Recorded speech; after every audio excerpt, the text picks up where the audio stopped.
تانیہ کے اندر سکون ہی سکون اترتا چلا گیا۔ اس کا انتخاب اس کی سوچ کے مطابق تھا۔ میں نے لڑکی ابھی ابھی دیکھی ہے اور وہ میرے سامنے ہے۔ سرمد کی ماما کی بات اس کے دماغ میں گونج رہی تھی۔ رنگین خواب انگڑائیاں لے کے پھر سے بیدار ہو رہے تھے۔ دل پہ موسم بہار کی پہلی دستک ہو رہی تھی۔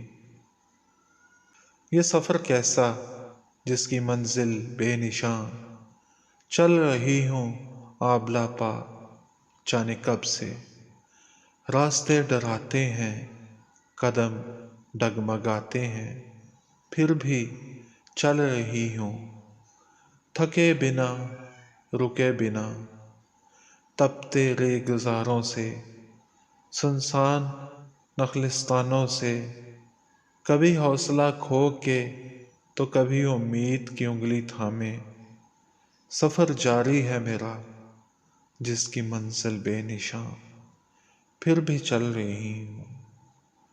مجبور ہوں اس محبت کے ہاتھوں، محبت پھوٹتی ہے دل سے جو ڈھانپ لیتی ہے وجود کو، جکڑ کے دام محبت میں قیدی بنا دیتی ہے، آگ میں ہجر کی جل رہی ہوں، بس چل رہی ہوں۔ شاعری اسے اچھی نہیں لگتی تھی، یوں ہی میگزین اٹھا لیا تو پڑھتی چلی گئی، شاید اس لیے کہ اسے لگا کہ یہ سب اسی کے لیے لکھا گیا ہے۔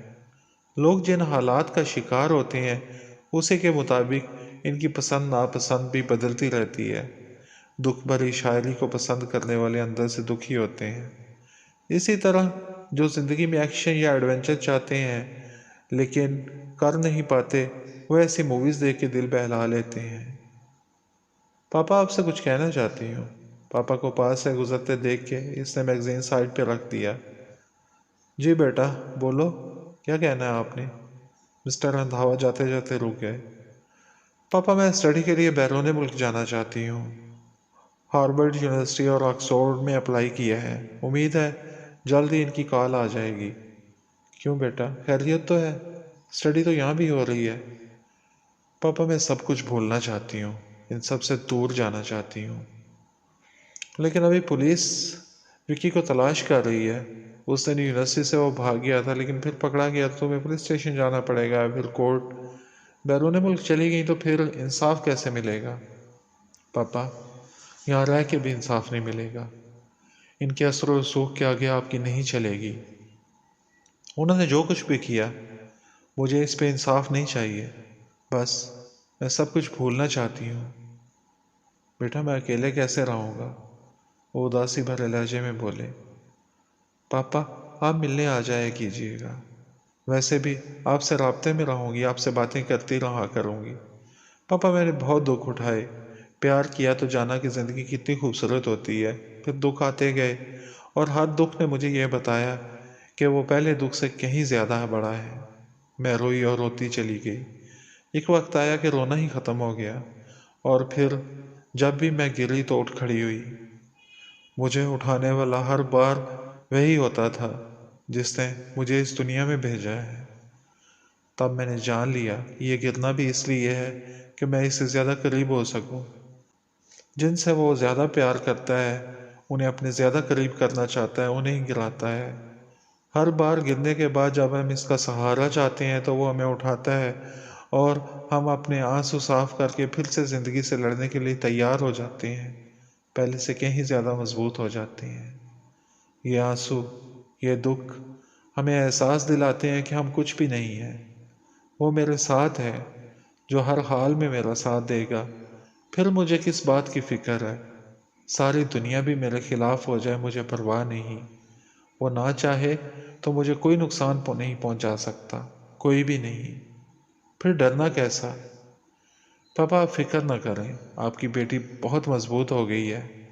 یہاں رہ کے میں زندگی میں آگے نہیں بڑھ سکوں گی، بہت سوچ کے میں نے یہ فیصلہ کیا ہے، بس کچھ عرصے بعد لوٹ آؤں گی۔ اوکے بیٹا، جیسے آپ کی مرضی۔ پاپا کا اللہ میرے ساتھ چلیے گا، پاسپورٹ وغیرہ کے لیے اپلائی کرنا ہے۔ ٹھیک ہے بیٹا۔ وہ ایک ٹھنڈی سانس بھر کے چپ ہو گئے۔ اسے خوش دیکھنا ان کی پہلی ترجیح تھی۔ کوئی بات نہیں، کون سا ہمیشہ کے لیے جا رہی ہے، آ ہی جائے گی، انہوں نے دل کو تسلی دی۔ زندگی میں ہمیشہ سب ویسا نہیں ہوتا جیسا ہم چاہتے ہیں۔ زندگی کئی امتحان لیتی ہے، اور اب ایک بار پھر ہنا ان سے دور ہونے کی اجازت چاہ رہی تھی، اور وہ اسے روک نہیں سکتے تھے۔ انسپکٹر صاحب، آپ کی کارروائی بھی بس نام کی ہے، ہنا کو بازیاب نہ کروا سکے اور اب اس کے اغوا کنندہ تک بھی نہ پہنچ سکے۔ کتنے دن ہو گئے ہیں لیکن آپ کی ساری کارروائیاں لا حاصل رہی ہیں، اسی لیے لوگ آپ کے پاس نہیں آتے۔ بے گناہوں کو ہی پکڑنا آپ کا کام رہ گیا ہے۔ کاشف غصے میں تھا۔ دیکھیں، ہمارا کام ایسے ہی ہوتا ہے، کبھی مجرم بہت جلدی پکڑے جاتے ہیں اور کبھی بہت دیر لگ جاتی ہے۔ انسپکٹر اس کی تلخ باتوں کے باوجود تحمل سے بولا، آپ کی باتوں کے جواب میں اتنا ہی کہوں گا کہ ہم ہاتھ پہ ہاتھ رکھ کے نہیں بیٹھے۔ مس ہنا نے جس بنگلے کی نشاندہی کی تھی وہ آپ کے پاپا کا تھا، انہیں ہم نے بتا دیا تھا۔ اس کے بعد آئی جی صاحب نے فون کر کے اس کیس کی تحقیقات رکوا دی تھی۔ آگے تحقیقات کریں گے تو آپ کے لیے مشکلیں بڑھیں گی۔ کیا؟ کاشف کے لیے یہ انکشاف تکلیف دہ تھا۔ پاپا کا بنگلہ تھا؟ یہ کیسے ہو سکتا ہے؟ انسپکٹر صاحب، یہ بھی ہو سکتا ہے کہ کسی نے ان کی بے خبری میں بنگلہ استعمال کیا ہو۔ اگر انہوں نے یہ سب کرنا ہوتا تو بنگلہ کیوں استعمال کرتے؟ دیکھیں چودھری صاحب، کوئی معمولی شخصیت نہیں ہے، ان کی بے خبری میں کون ان کا بنگلہ استعمال کر سکتا ہے؟ سب کچھ ممکن ہے، مجرم بہت شاطر ہوتے ہیں، آپ سے زیادہ یہ اور کون بات جان سکتا ہے؟ بہرحال ہمیں تو کارروائی روکنے کا آرڈر ملا تھا، اس لیے ہم فی الحال کچھ نہیں کر سکتے۔ جب بھی کبھی کسی کی پیش میں اہم پیش رفت ہوتی ہے تو اعلیٰ شخصیات بیچ میں آ جاتی ہیں۔ کیس کو روکنے کا مطلب تو آپ جانتے ہیں، ایسا تبھی ہوتا ہے جب کوئی بات ہوتی ہے۔ کاشف چپ ہو گیا۔ انسپکٹر سے سر کھپائی کا کوئی فائدہ نہیں تھا۔ الجھا سا وہ پولیس اسٹیشن سے گھر لوٹ آیا۔ گھر لوٹتے ہی اس کا سامنا مسٹر چودھری سے ہو گیا۔ پاپا، میں ابھی پولیس اسٹیشن سے ہو کے آ رہا ہوں۔ اوکے مائی سن، میں ذرا جلدی میں ہوں، شام کو بات کریں گے۔ پاپا، میں ابھی آپ سے بات کرنا چاہتا ہوں، جب تک بات نہیں کروں گا الجھا رہوں گا۔ خرم چودھری نے اس کی جانب دیکھا، وہ پریشان لگ رہا تھا۔ اوکے کاشف، بتاؤ کیا کہنا ہے؟ پاپا، ہنا کے اغوا میں آپ کا ہاتھ ہے۔ میرا دل نہیں مانتا کہ آپ ایسا کر سکتے ہیں، لیکن دل کی تسلی کے لیے پوچھ رہا ہوں۔ پلیز سچ بولیے گا، حقیقت جیسے بھی ہو میں برداشت کر لوں گا۔ کاشف، میں نہیں جانتا کہ مجھے اس اغوا میں کیوں انوالو کیا جا رہا ہے، لیکن ایسا کچھ نہیں ہے جو تم سوچ رہے ہو۔ تمہاری شادی کرنا چاہتا تھا تو اتنے انتظامات کیے تھے، شادی نہ کروانی ہوتی تو انکار بھی کر سکتا تھا۔ لیکن پاپا، ہنا نے اپنے بارے میں بتانے کے لیے مجھے جو خط بھیجا تھا، وہ خط مجھے آپ کے کمرے سے ملا۔ خط کھلا ہوا تھا، آپ نے خط پڑھا اور مجھے بتایا بھی نہیں۔ اب کیا کہیں گے آپ؟ وہ دکھ بھرے انداز میں باپ کو دیکھ رہا تھا۔ مسٹر چودھری کے بارے میں کبھی اس کے دماغ میں کوئی غلط خیال نہیں آیا تھا، لیکن اب حالات ان کے خلاف جا رہے تھے۔ وہ ان سے پوچھنے پہ مجبور ہو چکا تھا۔ نہ پوچھتا تو یہ سوالات پریشان کیے رکھتے۔ دل سے وہ یہی دعا کر رہا تھا کہ اس کے سارے خدشات جھوٹے ثابت ہوں۔ کبھی جو محسوس ہوتا ہے سچ میں ایسا نہیں ہوتا، حقیقت کچھ اور ہوتی ہے۔